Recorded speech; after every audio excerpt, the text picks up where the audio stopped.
खबर है मैं खुश आमदीद मेरे साथ हैं आरफ हमीद भट्टी साहब, तैयार मलिक साहब और मैं हूँ सईद काजी। नाजरीन, ये फॉरेन फंडिंग केस जो है अब इस पर अपोजिशन बहुत सियासत कर रही है। इसका क्या नतीजा निकलेगा इस पर भी हम बात करेंगे। ब्रॉडशीट केस क्या और मजीद खुलता जा रहा है, परत दर परत खुलता जा रहा है। हम एहतसाब करना चाह रहे हैं ये सारा सेटअप एहतसाब से बचने के लिए, इस पर भी बात होगी।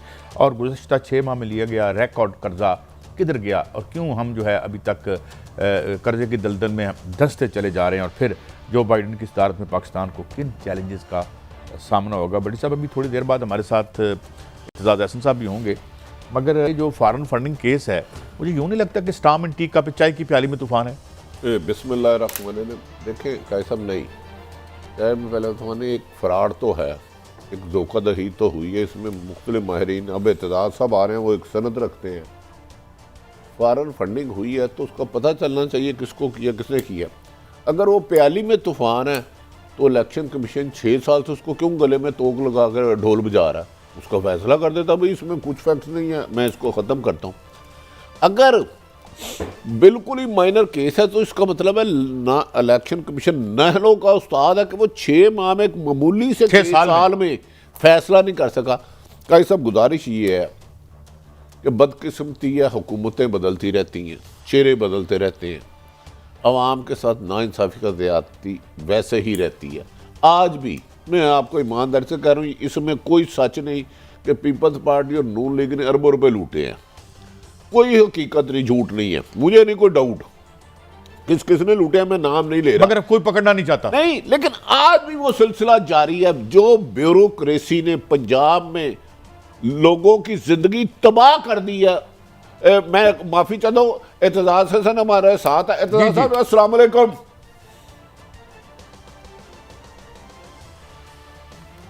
एतजाज़ हसन साहब, आप सुन पा रहे हैं हमें? अभी लाइन मुनक़ता हो गई है तो उसके बाद दोबारा हम उनसे रब्ता करते हैं। बड़ी साहब आप बात जारी। कादी साहब, मैंने अपनी मैं पिछले कोई 1 महीने से कोशिश कर रहा हूँ करप्शन में कितनी कमी हुई है ज़्यादा। यार पंजाब तो करप्शन का कब्रिस्तान बना दिया गया। 90% ग्रेड 21 और 22 के लोगों को मिलते नहीं। किसी को आम आदमी की दाद रसी का तस्वुर नहीं है। आप किसी गरीब आदमी को भेजें कि जा, अफसर कह देंगे जी पिछले 1.5 सालों से कोरोना है, कमीशन वैसे चल रही है। हमें तो नून लीग रहे तो अवाम का वही हाल, पीपल्स पार्टी है तो वही हाल, मुशर्रफ रहे तो वही हाल, इमरान खान साहब की हुकूमत है तो वही हाल। ब्रॉडशीट हो जा। इत्तेज़ाज़ साहब अस्सलाम वालेकुम। वालेकुम सलाम। इत्तेज़ाज़ साहब, जब आप लाइन पे आते हैं तो लाइन आपसे शुरू हो जाती है और हमारी गुफ्तगू बंद हो जाती है, खत्म हो जाती है बिल्कुल। अच्छा मोहतरम, ये बताएं, ये फॉरेन फंडिंग केस में तूफान आया हुआ है, ये कानूनी हैसियत इसकी क्या है? आप क्या समझते हैं ये किस तरफ लेके जाएगा सियासी जमातों को? मैं आपको मुख्तसर अर्ज कर दूं इस पे। तो मुख्तसर इसके 2 पहलू हैं। एक है एक पार्टी जो फॉरेन एडेड है, जिसका वजूद ही इस पे है कि उसको किसी बाहर की ताकत ने खड़ा किया है और वो उसके हवाले से या उसके मसलक को या उसके प्रोग्राम को या उसके नजरिए को, जो कि फॉरेन गवर्नमेंट है या फॉरेन एंटिटी है या फॉरेन नेशनल्स है, वो चलती उस पे है। वो फॉरेन एडेड पार्टी को डिसॉल्व करना इख्तियार है सुप्रीम कोर्ट का आर्टिकल 17 ऑफ द कॉन्स्टिट्यूशन के तहत, और वो आइन उसको डील करता है। एक है foreign funded party. Foreign funded party में 2 किस्म के फॉरेन फंडेड फंड हैं। एक है जो पाकिस्तानी निजात के शहरी देते हैं, जिनको नाइकॉप मिल गया। वो फॉरेन नेशनल है पर उनको नाइकॉप है। ये कानून में लिखा हुआ है, इलेक्शन एक्ट 2017 में। वो भी फंड दे सकते हैं और उसके कोई सवाल नहीं होगा। एक है जो बिल्कुल फॉरेन नेशनल है, जो नाइकॉप नहीं है। हाँ, वो पाकिस्तानी था, कभी पाकिस्तान में दिलचस्पी रखता है, गुजरात की सियासत में दिलचस्पी रखता है, पर 30 साल पहले वो चला गया था नॉर्वे या किसी और मुल्क में और वहाँ की नेशनलिटी ले ली थी उसने। हाँ, पाकिस्तान की भी नेशनलिटी अगर उसने नेशनलिटी ले ली थी और वो मुल्क डुअल नेशनलिटी की इजाज़त नहीं देता, तो वो अगर कंट्रीब्यूट करता है तो वो प्रोहिबिटेड फंडिंग है, वो ममनू ममनुआ फंडिंग है। उस ममनुआ फंडिंग पे कोई पार्टी डिसॉल्व नहीं की जा सकती, चाहे इजरायली या इंडियन ने $5,000 डाल दिए हों, उस पे नहीं किया जा सकता। वजह मैं आपको बताऊं, एक बुनियादी वजह है, अगर आपको $5,000 किसी पार्टी को किसी ने दे दिए हैं और उस पर आप पार्टी को डिसॉल्व कर रहे हैं, पार्टी को डिसॉल्व नहीं किया जा सकता। इस तरह तो फिर मोदी जिस पार्टी को चाहे उसको $10,000 इलेक्ट्रॉनिक ट्रांसफर करे, उनको 2 महीने बाद पता लगेगा वो आ गया है, जब वो तखमीना लेके बैठे और वो स्टेटमेंट्स लेके बैठे, या वो उस वक्त जब उन्होंने फाइल करना है इलेक्शन कमीशन के, उस वक्त पता लगे 6 महीने बाद कि ये आया है इजरायली या इंडियन कंट्रीब्यूशन, तो उससे डिसॉल्व नहीं होगी पार्टी। वो जो रकम प्रोहिबिटेड फंडिंग में आई है वो सेक्शन 160 है इलेक्शन एक्ट का 2017 का, वो जब्त बस सरकार हो सकता है वो पैसा। अच्छा इत्तेदार साहब, आपने बड़े बेहतर अंदाज में बताया। कुछ लोग इसको कह रहे थे कि शायद खत्म भी हो जाए, लेकिन आपने इसकी 3 कैटेगरियां बताई। अगर ये केस इतना ही सिंपल है जैसे आप फरमा रहे हैं, यकीनन सच होगा, तो इलेक्शन कमीशन 6 साल से इसका फैसला क्यों नहीं कर पा रहा? इसमें क्या कोई बदनीति है ताकतवरों की, या इलेक्शन कमीशन में इतनी अहलियत नहीं है?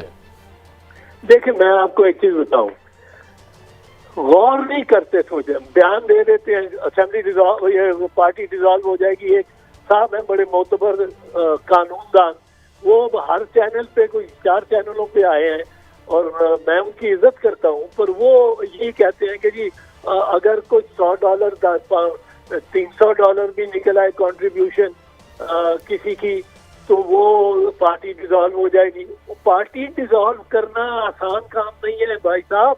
आर्टिकल 17 के तहत फंडामेंटल राइट है कॉन्स्टिट्यूशन के तहत पार्टी बनाना। नवाज शरीफ का फैसला है, इस पे बीबी की शहीद का फैसला है, नवाज शरीफ का 1993 का है, बीबी शहीद का फैसला है 1988 का, जब सिंबल और ये अदालत के पास हम गए थे, मैं गया था सुप्रीम कोर्ट में, कि ये पार्टी ने सिलेक्शन नहीं करा सकते, पार्टी का हक है कि वो पार्टिसिपेट करे और सिंबल भी ले।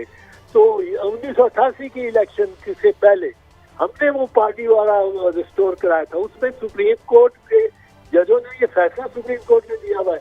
और अब इसमें हाल ही में ये इसका फैसला आया, वो हनीफ अब्बासी का सुप्रीम कोर्ट का फैसला 2018 का, कि आप हर कंट्रीब्यूशन पे पार्टी को डिसॉल्व नहीं कर सकते। इस तरह तो कोई पार्टी बचे ही ना, स्वाय मुस्लिम लीग नून के कोई पार्टी बचे ही ना जिसको इंडिया उड़ाना चाहे उसको उड़ा दे, और कोई और बीच में डाल दे, दाल में थोड़ा सा काला और सारी मतलब है दाल खराब हो जाए, सारी पार्टी डिसॉल्व हो जाए। ये मतलब है इन चीजों को पर सोचना और इन पे गौर करना पहले करना चाहिए। जिस तरह ये समझा जाता था, और मैंने जब कहा कि उसके बाद वो बदला, कि जिस तरह ये समझा जाता था कि जी अगर सारे इस्तीफे दे देंगे ऑपोजिशन वाले तो इलेक्शन वाले ही खत्म हो जाएगा, और इलेक्शन में वो क्या उसका नाम, वो तो माफी चाहता हूँ इत्तेदार साहब, आप पीपल्स पार्टी को रेस्क्यू कर गए, वरना बाद माहरीन तो नून लीग और गुनाना साहब तो कह रहे थे अभी रिजाइन दे दे, सेनेट का इलेक्शन ही नहीं हो सकता। वो तो सुना है आपने जरदारी साहब और अपनी सीसी की मीटिंग में फैक्ट्स बताए, तो उसके बाद उन्हें फैसला चेंज करना पड़ा। नहीं, बहुत सारे लोग थे बता रहे होंगे, हमारा एक मौकफ था और वो मजाक मौकफ है, उसको बाद में अब सबने तस्लीम किया। पर पहले मौलाना साहब का ये मौकफ था कि जी बस ये इलेक्ट्रल कॉलेज ही खत्म हो जाएगा जो सेनेट का है। वो कानून आईन देख के जरा गौर करके और फिर पोजीशन दें। अब ये गौर नहीं किया, आप कहते हैं जलसों में लीडरशिप फरमा रही है कि जी वो इजरायली फलाने का आ गया। वो मैं देख रहा था किसी चैनल पे, वो इजरायली भी एक पाकिस्तानी शहरी है, अभी फॉरेन नेशनल भी नहीं है, और वो उसने दिया है, वो काम किसी कंपनी में करता है, वो फर्म में, उसमें कोई इजराइल का इंटरेस्ट होगा या होगा, पर वो खुद आके कहता है। अच्छा एतजाज साहब, यहूदी का मैं सईद काजी अर्ज कर रहा हूँ, आपका खादिम। आपकी बड़ी हमाजेर शख्सियत है, आपने आला नौकरियों का इम्तहान पास करके छोड़ा और फिर सियासत की। मैं आपसे ज़रा सबसे हट के सवाल पूछना चाहता हूँ। हमें ये लगता है या गलत लगता है कि जितना लीगल इंफ्रास्ट्रक्चर है, ये कॉमन नॉलेज है, अभी भट्टी साहब कह रहे थे बहुत चोरी है, बहुत रिश्वत है, बहुत करप्शन है, वो अपनी जगह पे है, पकड़ा कोई नहीं जाता। या ये पूरा लीगल इंफ्रास्ट्रक्चर जो है ये लोगों को रास्ता देने के लिए या पकड़ने के लिए है? आप वकील भी हैं, सियासतदान भी हैं, पॉलिटिकल वर्कर भी हैं। काजी साहब, इसमें एक बुनियादी फ्लॉ ये है, इसमें एक बुनियादी फ्लॉ ये है, और मैं अभी डेमोन्स्ट्रेट करता हूँ।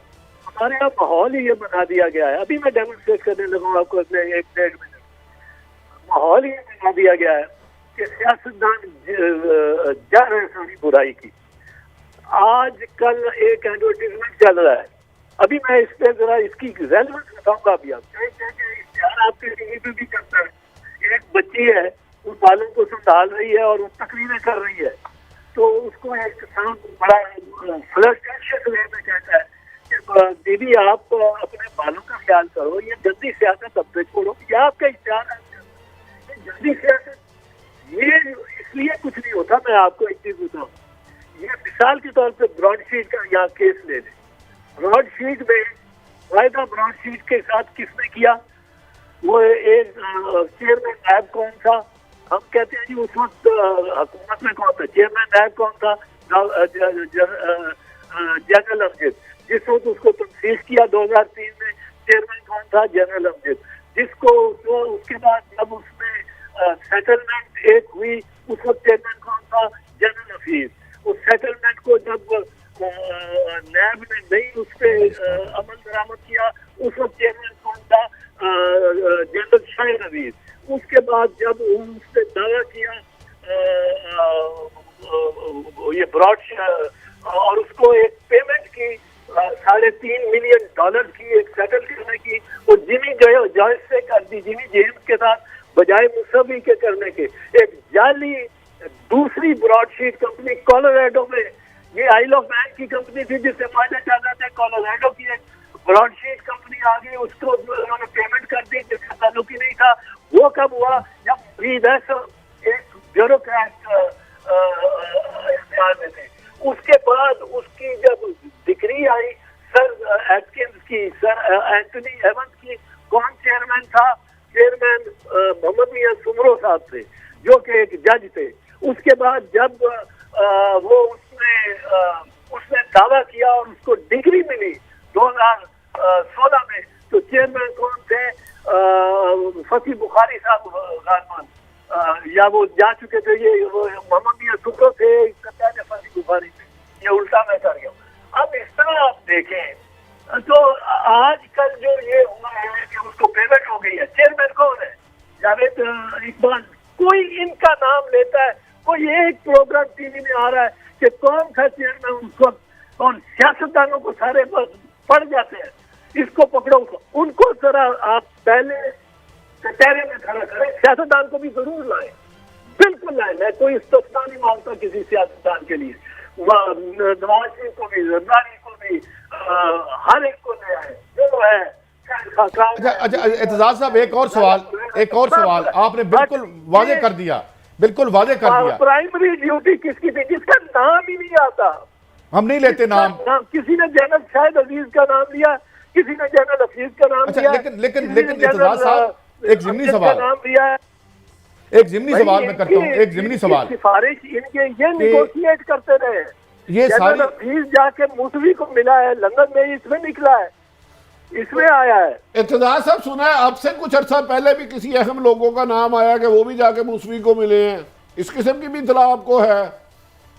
ये मूसवी के बयान ही हैं जो अभी तक आ रहे हैं, बट मुझे इसका कोई पता मिलते होंगे, लेकिन जो चीज एक पहली जिम्मेदारी आप लगाते हैं, चेयरमैन नैब को पार्लियामेंट लगाती है या फौजी प्रेसिडेंट लगाता है, पहली जिम्मेदारी तो एक मोतबर बंदा है, वो लेवल चीफ रह चुका है, कोई जनरल 3 स्टार रह चुका है, कोई जज सुप्रीम कोर्ट का, चीफ जस्टिस हाई कोर्ट का रह चुका है, अच्छा एतजाज साहब, एक वक्त कम है, मैं अभी आपसे एक सवाल और करना चाहता हूँ। आपने बिल्कुल ठीक कहा कि बड़ा गंद पड़ता है एस्टैब्लिशमेंट और ये जो रिटायर्ड जर्नल। मुझे एक सवाल है मेरा, हम तो आपको वोट दे सकते हैं, कॉन्स्टिट्यूशन में पार्लियामेंट सुप्रीम है, हम चाहते हैं जज को भी ठीक करें, जर्नैल को भी ठीक करें। हम जब इनको भेजते हैं ये उनके साथ दस्तरखान पे बैठ जाते हैं, फिर जब इनकी लड़ाई होती है तो हमें कहते हैं जमहूरियत खतरे में होगी। इस पर जरा थोड़ा बता दीजिएगा। नहीं, ये तो देखें ना, जमहूरियत तो यहाँ है ही नहीं और हर वक्त खतरे में होती है। जमहूरियत कब खतरे में नहीं होती? जमहूरियत कहाँ है? कोई फैसला मतलब है, अगर सियासतदान करने शुरू हो जाए तो उनकी छुट्टी करा देते हैं, अगर खुद करना चाहे। अब जिस तरह चल रहा है वो चल ही है ना, वो चलता रहे। और जमहूरियत इसी में है कि आप गवर्नमेंट के स्पोक्समैन है, तो आप अगर गाली देना चाहे जितनी मर्जी गाली दे दे, जो मतलब है बेहुदर जबान इस्तेमाल करना चाहे कर ले, वो आप करें। बिलावल के खिलाफ, मरियम के खिलाफ, नवाज के खिलाफ, जरदारी के खिलाफ। इत्तेजाज साहब दुरुस्त फरमाया आपने, लेकिन उस पर कोई पाबंदी नहीं। इत्तेजाज साहब मैं आपसे एक सवाल करना चाह रहा हूँ। इस वक्त पाकिस्तान की कौमी असम्बली की कायमा कमेटी ने चेयरमैन नैब को बुला लिया, तलब किया कि वो वहाँ पे पेश हो। मैं अपने लिए और अपने व्यूअर के लिए ये पूछना चाह रहा हूँ कि इस कमेटी के पास क्या इख्तियारात हैं? वो उनको अगर वो आने से इनकार करें उस पर ज़रा वजाहत कर दें, और क्या वो बुला के उनको कोई सज़ा दे सकते हैं, उनको हुक्म दे सकते हैं, या उनसे कह सकते हैं आप कोई आज खुद नोटिस लें इस केस पे? वो ज़रा थोड़ा सा हमें रहनुमाई कर दीजिएगा कि कमेटी के पास क्या इख्तियारात है। ये भी मैं मुख्तसरन बताता हूँ, लेकिन एक हवाला दे के सुप्रीम जुडिशल काउंसिल ने जब इफ्तिखार मोहम्मद चौधरी साहब का केस लिया, टेकअप किया, तो वो हम पेश होते थे इन कैमरा पेशी पे पेशी पड़ रही थी, और मैं देखता था कि 5 में से 3 जज और मेजॉरिटी का फैसला होना था, वो कोई नोट्स ही नहीं ले रहे। मैं बहस कर रहा हूँ, 1935 की प्रीवी काउंसिल की जजमेंट बता रहा हूँ, तो 1895 की ऑस्ट्रेलियन की जजमेंट दिखा रहा हूँ, लेकिन वो नोट्स ही नहीं थे ले रहे। मैंने चीफ साहब को एक दिन जाते हुए कोई 10-12 पेशियों के बाद मैं उनको कहा कि ये तो फैसला हमारे खिलाफ आ रहा है। कहने लगे क्यों? मैंने कहा कि ये तो लिख ही नहीं रहे, नोट्स दे ही नहीं रहे, इन्होंने तो फैसला पहले से लिखा था मेजॉरिटी ने। कहने लगे क्या करें? मैंने कहा इसको चैलेंज करें सुप्रीम जुडिशल के, कौन सी अदालत में? मैंने कहा सुप्रीम कोर्ट में करते। कहने लगे किस तरह? मैंने कहा सुप्रीम कोर्ट में। वो कहने लगे सुप्रीम कोर्ट के जो सीनियर मोस्ट जजेस है उनसे ज्यादा सीनियर जजेस और chief justice supreme judicial council में है। मैंने कहा जी इसको सुप्रीम जुडिशल काउंसिल को एक सिविल जज की अदालत में भी चैलेंज किया जा सकता है, क्योंकि ये एक अदालत नहीं है, ये एक ट्राइब्यूनल है। ट्राइब्यूनल कोई भी दुनिया का हो, सिविल जज भी उसको इख्तियार है कि वो करे।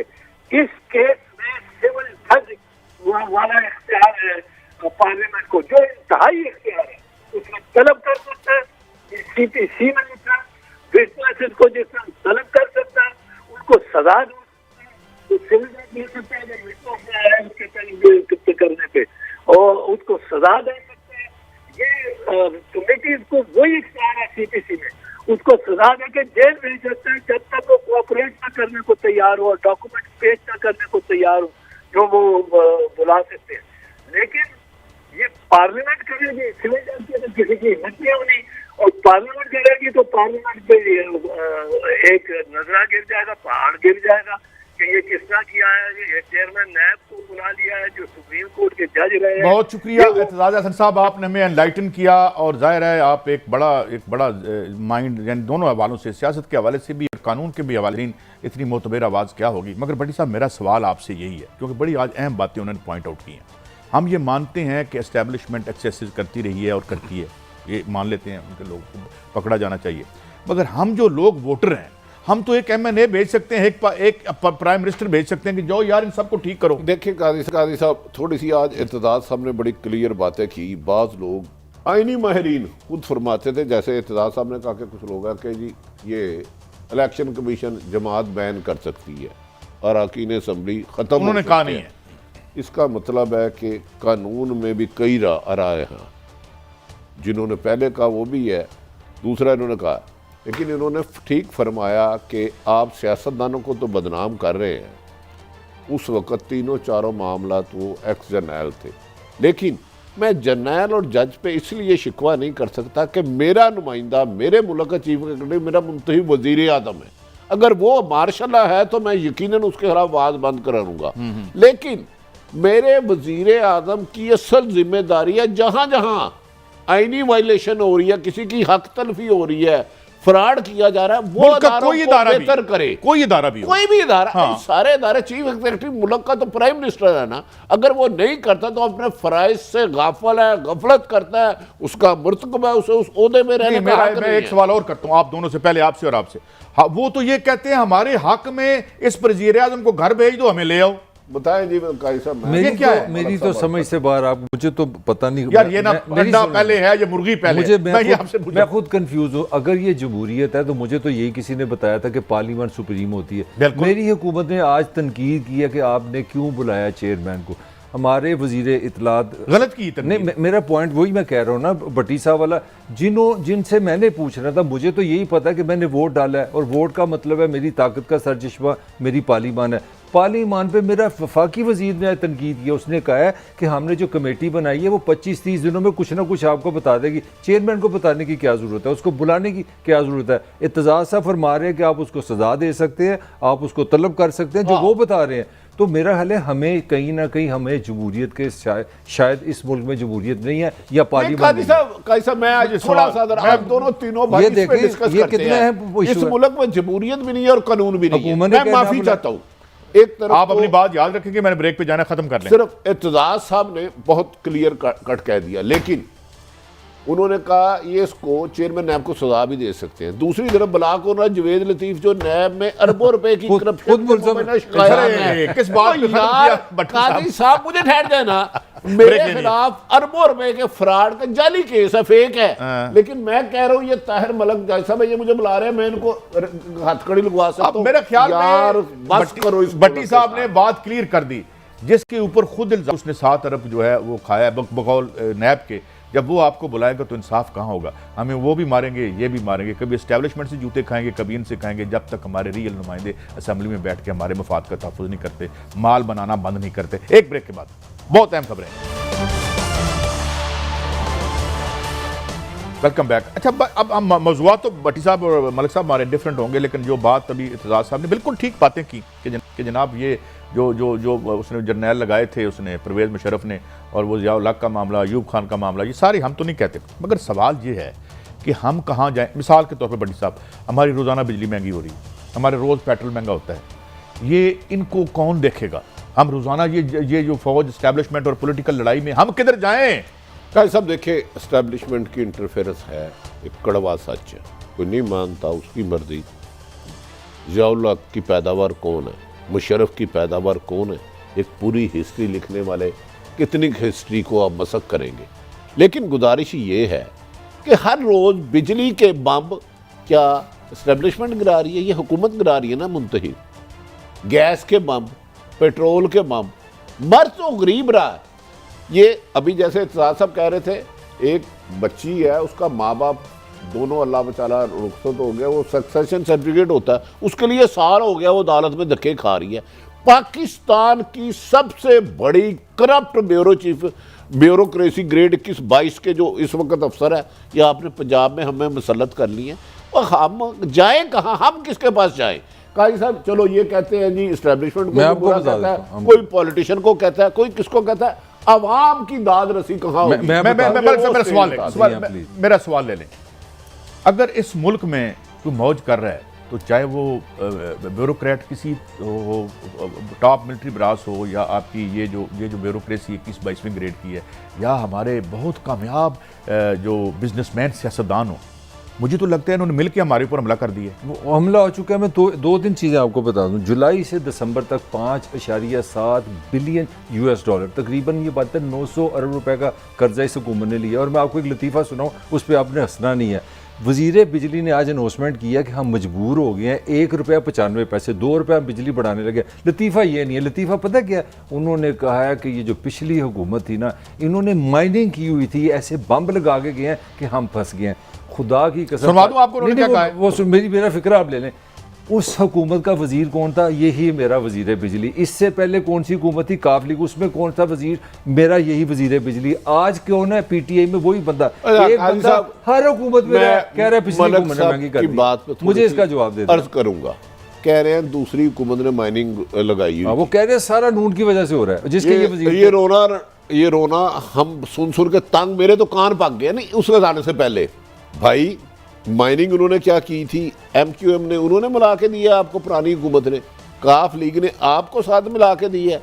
ये एक माइनिंग उन्होंने की है, नून लीग या पीपल्स पार्टी ने आपको इलेक्टेबल जनूबी पंजाब से उन्होंने लेके दी है। और खुदा का खौफ करो, एक चीज जरा देख लें कादी साहब, मैं तो तंग आ गया हूं यार। ये उमर अयूब साहब हर हुकूमत जरा दिखाइएगा ये कौन सी, ये नून लीग के भी रहे हैं, नून लीग में भी रहे हैं, ये काफ लीग में भी रहे हैं और पीटीआई में भी है। मुसलसल साइकिल, शेर और अब बल्ला। अच्छा देखिए, कभी हमारे ऊपर शेर छोड़ देते हैं, ये बताएं, कभी हमें बल्ले से मारते हैं और कभी साइकिल पर बैठ के भाग जाते हैं। नहीं काजी साहब बताएं, साइकिल पे बैठ के शेर को सर पे रख के, गोदी में रख के बल्ला क्रिकेट कैसे खेलते होंगे? एक बंदा तीन चीजें एट ए टाइम। ये तो उमर अयूब साहब रुके, मुझे बड़ा सख्त सवाल आया। बड़ी साहब ये जिन्होंने माइनिंग की है उनके साथ है भाई। माइनिंग की है तो आप वो ब्लास्ट वाली जगह पे मेरा सवाल है इमरान खान साहब, आपके हुस्न इंतखाब को सलाम, आपके ब्यूरोक्रेसी, आपके पॉलिटिशियनों को सलाम। हम भी बुरे हैं जो निशानदेही करते हैं और इन गरीबों की दाद रसी की आवाज आप तक पहुंचाते हैं, हम बुरे हैं। भट्टी साहब, अब मैं आपसे सवाल करना चाहता हूँ। सवाल ये है कि ये जो इनकी लड़ाई पीडीएम एस्टेब्लिशमेंट से लड़ रही है, ये आपस में लड़ रही है, ये सारी जाली लड़ाई नहीं है, 2 नंबर लड़ाई नहीं है, जाली है। ना गुर्बत से कोई लड़ रहा है, ना इस्तेसाल से कोई लड़ रहा है, ना मेरी आवाज बन रहा है। एक इक्तदार में रहना चाहता है, एक एनआरओ लेना चाह रहा है। इसमें मैं आप 22 करोड़ अवाम कौन सी आ गई जिसके लिए ये पाकिस्तान कायदे-ए-आज़म ने बनाया था। उन्होंने कहा था वहां पाकिस्तान के साथ सलूक अच्छा नहीं होता, भारत में हमारी हक तलफी होती है, नौकरियां बड़े लोगों को दी जाती है। आज भी हमने पूरी की पूरी कबीना को नौकरियां दे दी, लेकिन कबीना के वजीर कहते हैं अवाम को नौकरियां देना हमारा काम नहीं। ये फवाद चौधरी साहब ने भी कहा था। मलिक साहब, मेरा आपसे सवाल है। जी जी। सवाल मेरा आपसे ये है कि जब तक शफाफ लोग हमारी, क्योंकि ब्यूरोक्रेसी को मैंने तो नहीं बनाया, ये गोरा रियासत बना के गया था और दुनिया में यही बुरीवार स्टेट हर जगह पे मौजूद है, लेकिन इसको रेन इन करने के लिए, इसको बागें डालने के लिए, कानून के अंदर लाने के लिए वो लोग चाहिए जो कब्जे ग्रुपों के पैसे से इलेक्शन ना लड़ें। You agree? 200 वो तो कब्जा ग्रुप की हमें लिस्टें ही पता चलती हैं, मगर राय तो हुकूमत उनकी रही है ना। देखें असल इशू क्या है, पैसा जो है ना, जब सियासत पैसे से चलेगी, मेरे पास ज़मीनें हैं या मैंने छीनी है किसी तरह, मेरे पास अरबों रुपए, आपका एमए, आपकी एमए इस्लामियत को मैंने क्या करना है? आप 2 अच्छी बातें करेंगे, मैं कह जाओ तुम जैसे तो मैं 1000 बंदा अपने मुलाजिम रख सकता हूँ। तो मेरा सवाल ये कि यहाँ पे तो इतनी मजाक बना हुआ है इस मुल्क में कि जो रियल स्टेट के बड़े बड़े लोग हैं वो ओदों के साथ चाय मंगवाते हैं कि मैं फला मजेदारी की पीएचडी रखा हुआ था। आप किस तरह करेंगे? मैंने थोड़ी सी ब्यूरोक्रेसी को भी कवर किया। बताएं ना, ये ब्यूरोक्रेसी के कुछ मैं अच्छे अफसर भी हैं, मैं बार बार कह रहा हूं, कुछ इतने गलीज अफसर हैं कि उन्होंने पीएचडी की है। अच्छा, एसीआर कौन लिखेगा? वही अफसर इसका जो खुद करप्ट है। अब भाई उमर शेख जो बदल गया है, अगर वो किसी शरीफ आदमी की एसीआर अच्छी लिखेगा, मौजूदा चीफ सेक्रेटरी आपने लगाया है, मैंने तो नहीं ना लगवाया। ओ भाई मैंने तो नहीं, लेकिन अफसरों को लगाते तो आप हो। पहले करप्ट अफसर लगाते हो, फिर इनकी एसीआर खराब करते हो। जो आपका कहना नहीं मानता वो गलत हो जाएगा। ये कर क्या रहे हैं यार? ये अच्छे अफसर तैनात करते क्यों नहीं? आज भी अच्छे अफसर की कमी नहीं है पाकिस्तान में, लेकिन चुन चुन के करप्ट अफसर लगाते हैं जो सियासी इंतकाम लेने के मास्टर हो। भट्टी साहब, मैं आपसे सवाल करना चाह रहा हूं। पटवारी की सीट 5 लाख में पिंडी में बिक रही है इस वक्त। मरी के पटवारी का रेट जो लोग कहते हैं, मैंने कभी दिया लिया नहीं, अल्लाह माफ करे, जो सुनने में आता है 10 लाख रुपया उसको देना पड़ता है हर हफ्ते। नहीं, मेरा आपके एक्सपीरियंस एक सवाल है। देखें, इन्होंने कहा जी 3 जिसकी सालाना रिपोर्ट गलत आएगी उसको नौकरी से निकाल देंगे। तो क्या ये इंसाफ होगा कि आपकी रिपोर्ट लिखने वाला बंदा सही हो? वो पहले लाएंगे? ये मुझे यही तो अर्ज कर रहा हूं।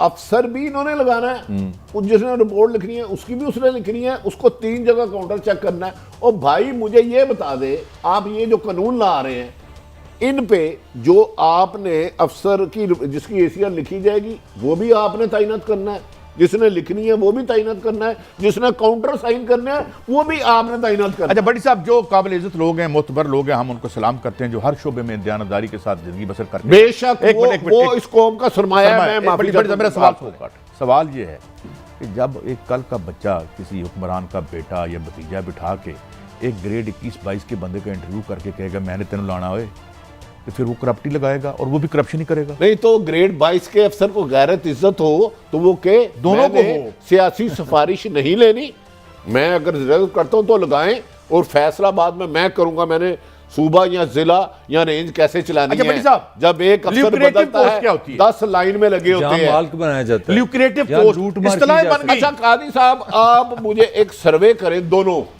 इस लाहौर में पंजाब में ग्रेड 20 के GOR समेत तमाम 21 के 20 के 19 के जो रेंजों में लगे हैं, इनके घरों की कितने कितने एकड़ों में कितने कितने कनालों में है, इन्हें बड़े महलात देकर 20-20 मुलाजम देकर ज़हनी तौर पर बादशाह बना के मुझे तो अब पहले ही इनका कैदी बना देते, मुझे तो वो छूट समझता। अच्छा मैं यार एक पर्सनल तजर्बा शेयर करना चाहता हूँ, मैं नाम नहीं लेता उस इंस्टीट्यूशन का, वो गोरे ने बनाया था और बड़ा मैं बताऊं एक अफसर ने पिछले दिनों कौन सा फंक्शन किया, मैं नाम लेना नहीं चाहता, कि जिस गिरद के ये जाते हैं, जितने दिन ऊपर जाते हैं छोटे छोटे काम करते हैं, इंसान बड़ा होता है अपने किरदार से, अपने अमल से। फंक्शन किया कोई, मैं बताना नहीं चाहता, छोड़ें उसमें क्या हुआ था क्या नहीं, ये कहानी फिर। तो इसका मतलब तो ये है कि हमारे सामने ये जो एस्टेब्लिशमेंट और जमहूरियत की लड़ाई है सारी जाली है। भट्टी साहब, मेरा लिए अपनी लड़ाई है, ताकत की लड़ाई है, जाली है, 2 नंबर लड़ाई है। अगर हमारे लिए कौन लड़ेगा? हमारे लिए कोई नहीं लड़ रहा। ये मुझे ऐसा लगता है कि पाकिस्तान की आवाम जैसे ना हिरन नहीं है, उसका गोश्त सबने खाना है।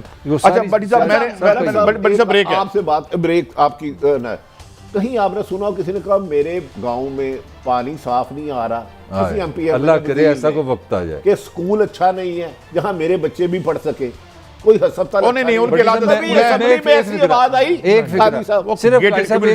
एक फिक्र ये, मैं कोई इमरान खान के खिलाफ बात नहीं कर रहा, पाकिस्तान की तारीख में फर्स्ट टाइम हुआ है चीनी गंदम और कार्टन हम बाहर से खरीदने पे मजबूर हो गए, ये हमारी तरफ। हम अभी हम डाउन द हिल जा रहे हैं। मैं आपसे इत्तेफाक करता हूं, मगर सवाल ये, हम जब ब्रेक से वापस, ये तो आपने देख लिया सारे ही हमें कुछ चल रहे हैं, मगर वापस आके बात करेंगे ये जो PhD का नया तालिब इल्मों के हवाले से बेचारे क्या उनका मुस्तकबिल है, इस हवाले से इनसे पूछेंगे, कोई उस्ताद भी हैं कि अब क्या सिस्टम HEC कर रहा है, उसका हमारे नौजवानों को क्या फ़ायदा या नुकसान होगा, इसके साथ जो बाइडन जो आए हैं तो हमें क्या मिलेगा, या हम उसी तनख्वाह पे काम करेंगे। एक ब्रेक के बाद वेलकम बैक। हुजूर, तालीम का ये हाल है कि आपसे सवाल करने से पहले मैं भी नेट पे देख रहा था कि हमारी कोई यूनिवर्सिटी भी पहली 500 यूनिवर्सिटियों में नहीं आती, और बड़ा माशाल्लाह आपने प्राइवेट सेक्टर को भी यहाँ अंदर डाला है और बड़ा कुछ किया है। और अब ये HEC वाला मामला तो बताएं, उन्होंने क्या PhD के लिए नया कानून। देखिए मैं इसी की सिर्फ बात करूंगा, फिर क्रिटिसिज्म आप कर सकते हैं, भट्टी साहब कर सकते हैं, काम इन्होंने अच्छा किया है, मगर हमारे अच्छे इधर काम अच्छे होते हैं, नहीं वो हमारा ये भी न्यूज़ है, मगर हमारे अच्छे काम का भी हमारा पढ़ा लिखा बंदा आता है, बहुत ज़्यादा पढ़ा लिखा, वो अमेरिका से आता है, कहता है ये अमेरिका का मॉडल है, अब हम तरक्की करेंगे। वो हमने किया है अमेरिका को उठा के ना हमने अपने ऊपर लगा दी, उसमें अच्छी चीज़ें मैं आपको बताने लगूँ, पॉजिटिव बात करने लगूँ। आपने सबसे पहले फैसला ये किया कि जो बच्चा FA इंटर करेगा ना, वो यूनिवर्सिटी में दाखिला नहीं लेगा कि मैंने मीडिया में दाखिला लेना है, मैंने साइंस में। आप यूनिवर्सिटी में दाखिला लेंगे जो इंडिपेंडेंस पैदा होगी। बच्चा पहले 1 साल पढ़ेगा, 2 साल पढ़ेगा, उसमें वो सब पढ़ेगा, सोशल साइंसेस पढ़ेगा, रियल साइंसेस पढ़ेगा, इंग्लिश पढ़ेगा, उर्दू पढ़ेगा, मैथ पढ़ेगा, पासन स्टडी पढ़ेगा, फिर वो खुद फैसला करेगा कि मैं साफ़ी बनूँ, मैं वकील बनूँ। अच्छा, उसको को पहले बंदा तो बन जाए, उसने कादी साहब मेरी एक सवाल है, पाकिस्तान पॉपुलेशन के लिहाज से छठा बड़ा मुल्क है, पांचवा। हमारी यूनिवर्सिटियां जो पंजाब यूनिवर्सिटी है, कायदे-ए-आज़म यूनिवर्सिटी रैंकिंग में कितने नंबर पे आती है? सर मैं तो करें, हमने तो तालीम गाहें नहीं सही बनाई बल्कि जानवर गाहें बनाई है। देखें जो आपकी Quaid e Azam university one of the best universities Pakistan में कहते हैं, वो भी पहले 500 में नहीं, उसके 501 नंबर आता है उसका, यानी 500 में नहीं है, 500 में वो भी नहीं है। और उसके बाद हमने ये किया कि हमने अमेरिकन मॉडल लेके तो ये अमेरिकन मॉडल, ये प्राइवेट स्कूल ले आए हैं, उसमें भट्टी साहब कोई 1% या 1.5-2% जो है। अच्छा, ये तो आपने बता दी कि हम पहले 800। अच्छा मलक साहब, बच्चा मेहनत करता है दिन रात, 24-24, 18-18 घंटे पढ़ता है, उसके बाद फिर आपने एंट्री टेस्ट की रंगबाजी डाल दी, वो प्राइवेट एकेडमियों को 2-2 लाख रुपया फीस दे कितना खून निचोड़ना है नहीं, आवाम इसमें का? भी आपने बड़ा अच्छा पॉइंट दिया। पहले आप उसको जलील करते हैं कि तुम डॉक्टर बनो, ये करो, इंजीनियर बनो। जब वो वहाँ से फिर फेल हो जाता है, फिर हमारे जैसे एक बाबा आता है, कहते हैं यार तुम इस तरह करो, CSS कर लो। तो वहाँ पे एक ताहिर मलिक अकेडमी है, वहाँ से इंग्लिश पढ़ लो। फिर वो बेचारा 2 साल। अच्छा बड़ी साहब एंट्री टेस्ट क्या है? एंट्री टेस्ट ये है कि अगर आप आपने अच्छे नंबर ले लिए हैं, सही, आप अपनी इंसल्ट कर रहे हैं ना। 3.5 प्लस आ गए हैं, ठीक है। स्टार आ गया है, तो फिर एंट्री टेस्ट में आपको फेल कर दें। बड़ी खूबसूरत आपने बात की। अगर मैंने FSC किया है, अगर मेरे नंबर अच्छे हैं तो मुझे अब डॉक्टर बनने दें। आप कहते हैं हमें ट्रस्ट नहीं है इस डिग्री पे, आप दोबारा एक इम्तहान पास करें, वहाँ से हम टेस्ट और करें। यार एक बच्ची है जिसके 950 नंबर आया, 960, उसे एंट्री टेस्ट में फेल कर दिया है। वो पता चला जी दूसरी तरफ किसी बड़ी अहम शख्सियत की बच्ची थी, उसके नंबर उतने नहीं थे, लेकिन एंट्री टेस्ट में उसको फुल मार्क्स दे दिए। बट्टी साहब, ये करोड़ों का बिजनेस है, आपको अंदाजा नहीं है। लाखों बच्चे हमारे आपको पता प्राइवेट एकेडमी वाले हाँ, कितना लूटते हैं एंट्री अरबों का टेस्ट की बिजनेस। फीस अब की काजी साहब पूछे। 188 या 200 CSS की सीटें आती हैं। अरबों का ये बिजनेस वो आसेब है जो इस मुल्क के नौजवानों को खा रहा है। खा रहा है। सिर्फ 188 बंदे, और सिर्फ लाहौर में मुझे कोई बता रहा था कि 20,000 के करीब माँ बाप अपने जेवर बेच के नकाड़ियों में इनको बेचते हैं। ये फ्रॉड बंद करें। जब तक आपका सिस्टम ये कहेगा ना नौकरी देना मेरा काम, लोगों ने नौकरी तो लेनी है, स्ट्रगल तो करनी है।